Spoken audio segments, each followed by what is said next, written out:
한미 정상회담을 통해서 우리 기업이 44조 원 이상의 미국 투자를 약속을 했죠. 자, 한국과 미국 간의 경제 협력이 강화되면서 우리 경제의 청신호가 될 거라는 기대감도 커지고 있습니다. 자, 한미 정상회담의 경제적 성과와 과제까지 짚어보겠습니다. 자, 그리고 손흥민 선수 또 류현진 선수의 실시간 경기 중계를 어느 순간부터 무료로 볼 수가 없어졌습니다. 자, 콘텐츠 공급 비용을 두고 IPTV와 제작사 간의 갈등도 일어나고 있는 상황입니다. 자, 콘텐츠 제값받기에 나선 업계 상황을 짚어보고 갈수록 커지고 있는 OTT 시장 상황도 살펴보겠습니다. 경제읽기 브리핑이었습니다.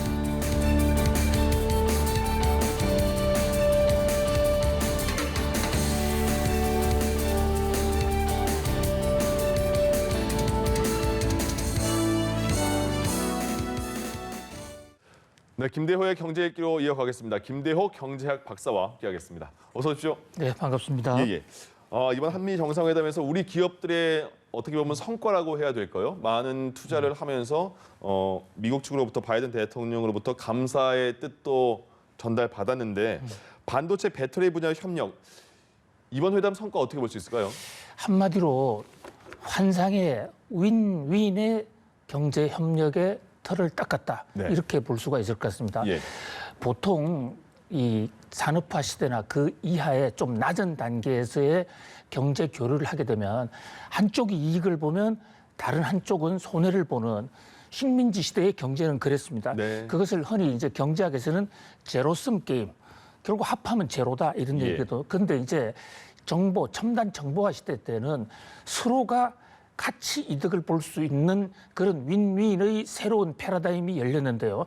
이번에 한미 그 정상회담에서 보여준 한국의 반도체, 배터리 또 이 전기차 이 부분에서 44조 투자는 예. 어느 누구의 일방적인 손해도 없이 미국도 이익, 한국도 이익인 아주 환상의 이 투자 협력이 될 것으로 보입니다. 자, 지금 그래픽에 보시면요. 네.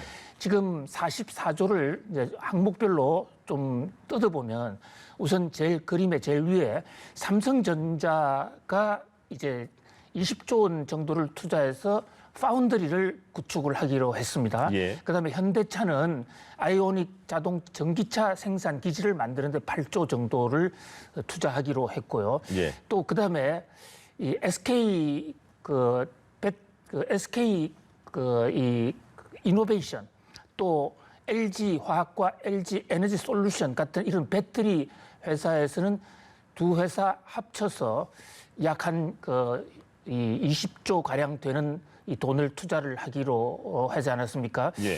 자, 이렇게 특히 지금 코로나 팬데믹 때문에 전 세계에 공급망 체인, 그것을 흔히 스플라이 체인이라고 합니다. 이게 좀 무너져 있는 상태예요. 예.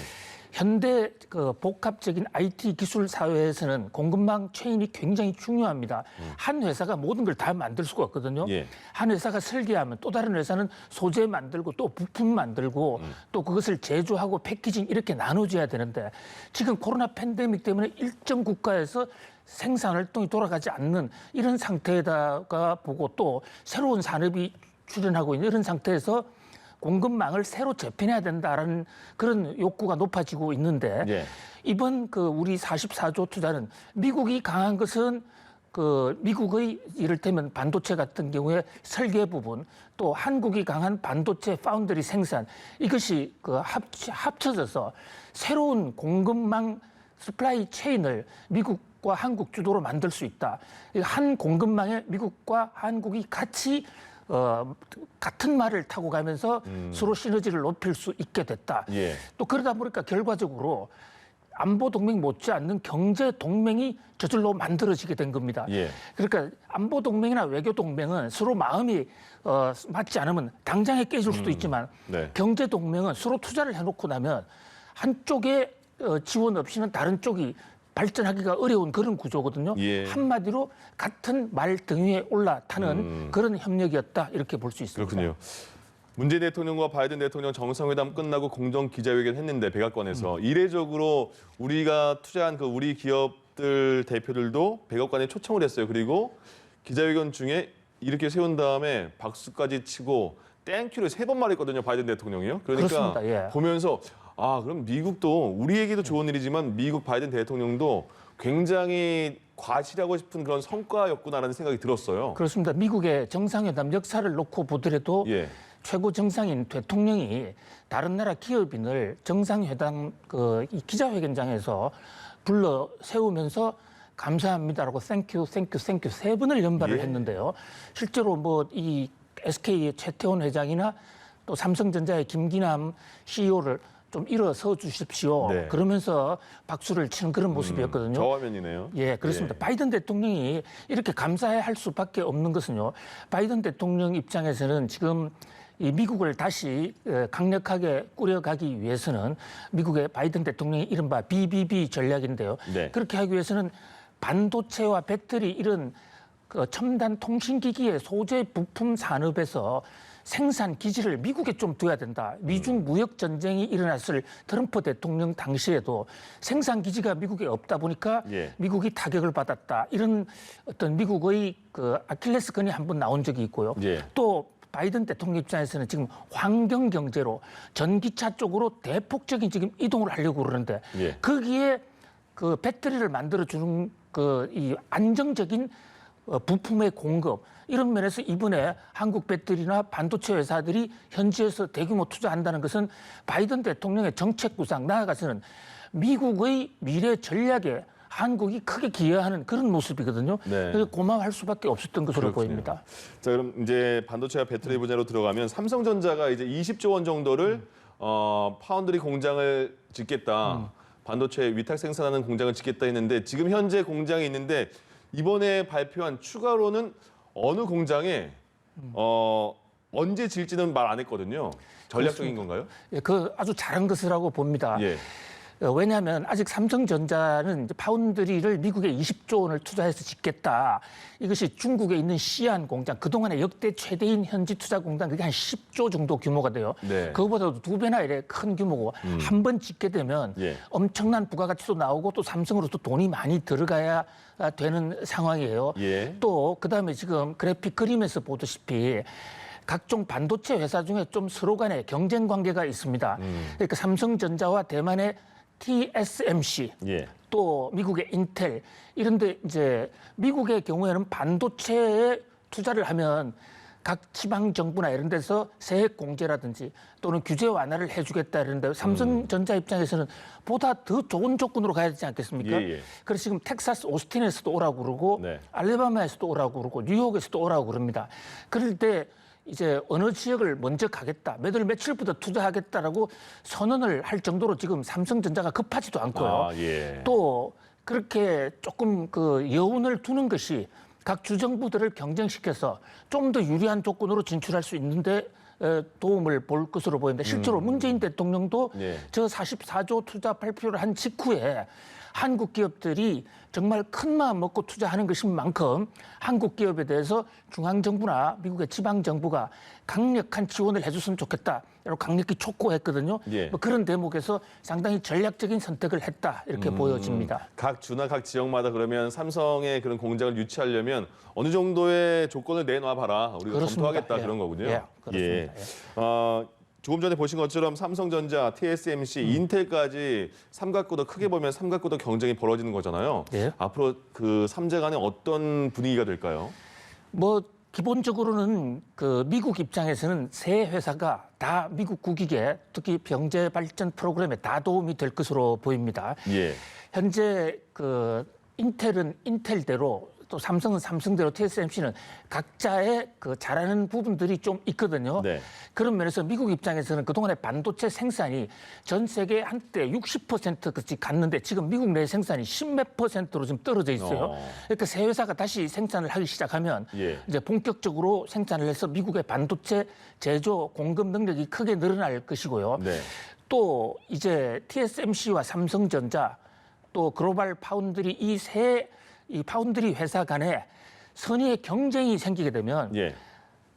반도체 제조 기법의 발전이 좀 더 가시화될 수가 있습니다. 지금 현재 3나노까지 가 있는데요. 나노라는 게 10억 분의 1 미세 공정으로 해서 예. 보다 더 정교하고 효능이 높은 이런 반도체를 만들자라고 하는 그런 상황인데 좀 그 선의의 뜨거운 경쟁 속에서 더 발전할 수 있지 않겠냐. 그래서 결국은 반도체 전 세계적인 판도 구도를 보면 예. 중국이나 유럽을 훨씬 뛰어넘는 다시 미국 반도체 르네상스 시대가 오는 그런 계기도 될 수 있지 않을까 기대해 봅니다. 지금은 TSMC가 가장 많은 그 퍼센트 가지고 있는 거죠? 예, 그렇습니다. 그러니까 삼성이 어떻게 따라잡느냐도 관건이겠네요. 그렇습니다. 이제 반도체도 종류가 여러 가지가 있어가지고요. 낸드 플래시라든지 또는 D램 같은 부분은 삼성전자가 단연 1위고요. 네. TSMC는 아예 그걸 생산하지 않습니다. 다만 비메모리라는 이 설계 회사가 설계 도면을 만들어 놓으면 예. 거기에 공장 주형처럼 찍어내는 그걸 공장 주형을 영어로 파운드리라고 그러거든요. 네. 그래서 반도체 파운드리 부분에서는 TSMC가 삼성전자보다 한 3배 반 앞서가 있어요. 근데 그동안에는 삼성전자가 이 파운드리 투자를 안 했습니다. 예. 그런데 이번에 이제 20조를 투자를 하게 되고 미국에 현재 있는 설계 회사, 일단 퀄컴이나 엔비디아 이런 회사들하고 뭉치게 되면 예. 삼성전자의 시스템 반도체 부분도 빠른 속도로 올라갈 수 있다. 네. 그런 면에서도 또 한 번 윈윈의 어떤 유리함을 발휘할 수 있을 것으로 보입니다. 다음은 배터리 가보겠습니다. LG, SK 배터리 분쟁이 이제 어렵사리 끝나게 된 상황에서 LG는 제너럴 모터스와 손잡았고 SK는 포드와 손잡았잖아요. 앞으로 그러면 미국에서의 배터리 시장은 어떻게 전망할 수 있을까요? 네, 이것도 굉장히 중요한 대목인데요. 네. 그동안에 우리가 전기차 하면 테슬라를 연상했지 예, 않습니까? 테슬라가 빨리는 갔어요. 그러나 테슬라는 어디까지나 자그마한 기업입니다. 하나의 네. 스타트업에 불과하단 말이죠. 예. 그러니까 물량이 적어요. 그런데 그동안에는 테슬라가 인기를 끌었던 게 테슬라만이 전기차를 했으니까요. 근데 이제 바이든 대통령 출범하면서 본격적으로 제너럴 모터스라는 거대한 세계 최대의 완성차 회사, 예. 또 세계 제2위의 완성차 회사인 포드, 이런 미국의 거대 회사들이 전기차로 이제 돌아가는데 전기차에 전념을 하기 시작합니다. 네. 그런데 잘 아시는 대로 우리나라의 LG화학, 그러니까 LG 에너지 솔루션 최근에 자회사를 만들어 주 회사는 제너럴 모터스라는 GM과 이미 반도체 이 배터리 협약을 하고 있습니다. 예. 현재 공장도 세워놓고 또 더 만들고 있거든요. 그런데 이번에 이제 조지아에 있는 SK 그 배터리가 미국 제2위인 포드하고 전략적 제휴를 하고 또 조인트 벤처까지 만들어서 같이 생산을 합니다. 그러면 전 세계 1위의 이 자동차 회사 1위, 2위의 자동차 회사인 제너럴 모터스와 포드가 예. 전 세계 1, 2위를 달리고 있는 한국의 배터리 회사 LG와 SK와 그러니까 세계 최고가 연합을 했다. 네. 그런 면에서 전기차 회사, 전기차의 발전 속도도 굉장히 빨라질 것 같고요. 예. 우리나라 배터리도 그야말로 날개를 달 수 있지 않을까라는 기대를 해봅니다. 기분 좋은 소식을 전해드렸습니다. 그리고 이번에 근데 미국에 이렇게 투자를 많이 하면 일자리가 뭐 밖으로 유출되는 거 아니냐 이런 걱정하는 분도 계실 것 같은데 보니까 지난달에 대기업 취업자 증가폭이 사상 최대였다. 어떤 뜻으로 저희가 받아들일 수 있을까요? 네, 지금 기업체 신규 취업자 숫자 정부의 공식 통계인데요. 공식 통계를 보면 대기업, 중소기업 가리지 않고 전반적으로 지금 늘어서 4월 취업자 경우에는 전년 동기 대비 62만 명 정도 늘어났습니다. 네. 자, 지금 이 그래픽을 한번 보시면요. 불과 그 2달 전만 하더라도 1월달, 2월달에는 대기업은 조금 늘어났지만 중소기업은 감소하지 않았습니까? 예. 그런데 3월달에 들어와서 중소기업, 대기업이 둘 다 이제 늘어나는 그래서 1년간 긴 코로나 팬데믹에서 조금 헤쳐나오는 그런 모습을 보였고 네. 4월달에는 그 증가폭이 상당히 큽니다. 물론 이렇게 늘어나게 된 데는 첫 번째로 기저 효과를 지적하지 않을 수는 없어요. 예. 기저 효과라는 게 기준이 낮다라는 게 기저거든요. 네. 그러니까 전년 동기 대비를 하니까 작년 3월달, 작년 4월달 하면 코로나 팬데믹 때문에 마구 일자리가 줄어들던 시점 아닙니까? 예. 그런 시점에 비해서 높아졌기 때문에 좀 통계가 과대평가된 측면은 있어요. 예. 그러나 그 기저 효과를 차감하더라도 지금 신규로 좀 더 늘어난 것은 전체 그 취업자 숫자 잔액을 보면 좀 늘어났거든요. 자, 그것을 보면 이 아주 빠른 속도로 경기가 회복되고 있다. 특히 일자리가 많이 늘어나고 있다. 특히 대기업이 늘어나는 것은요. 네. 우리나라의 수출 수요가 늘면서 중소기업보다도 이제 대기업이 안정적으로 늘어나고 있는 것은 대단히 소망스러운 일이라고 할 수 있겠습니다. 알겠습니다. 그리고 그 프리미어리그 손흥민 선수 경기, 류현진 선수의 메이저리그 경기 그동안은 인터넷 연결하면 그냥 실시간으로 그냥 편하게 봤거든요. 예. 어느 순간부터 왜 돈 내고 봐야 되는 상황이 돼가지고 못 봐요. 제가요 미국에 10여 년 근무를 하고 또 공부도 하고 그랬었는데요. 미국에 있을 때 한일 월드컵 예. 한 번도 못 봤고요. 그다음에 각종 올림픽 한 번도 못 봤습니다. 예. 왜냐하면 네. 이 컨텐츠가 중계 방송이든 드라마든 이게 다 유료입니다. 네. 유료만 문제가 아니라 독점 채널이 아닌 다른 데서는 그것을 재가공도 할 수 없고 이전 중계를 할 수가 없어요. 네. 그런데 보통 독점 채널은 좀 채널이 미미한 곳이 가지고 있다. 그런데 이제 이런 시대가 우리나라도 온다 이렇게 볼 수가 예. 있어요. 그동안 손흥민 선수나 유현진, 뭐 박찬호, 한국서는 한 채널이 하다 보면 그걸 이제 그 계약을 맺으면 다른 채널에서도 받고 특히 최근에는 네이버 같은 포털에서 네. 그냥 무료로 중계를 해줬거든요. 근데 이제는 이 중계권료가 워낙 비싸지고 예.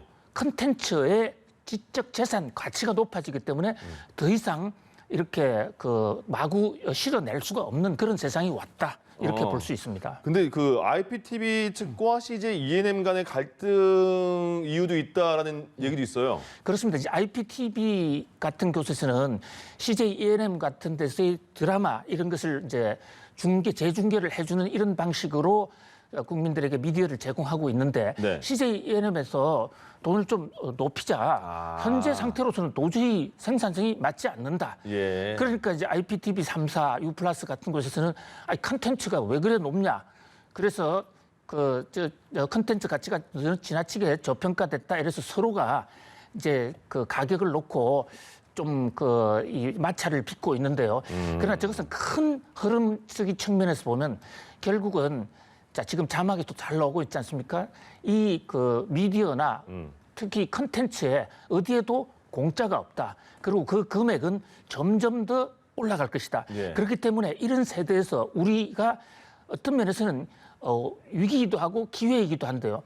잘만 만들면 전 세계 시장에서 컨텐츠를 통해서 돈을 벌 수 있는 예. K 컨텐츠 시대가 올 수도 있는 거거든요. 아. K OTT 시대가 올 수도 있는 거예요. 네네.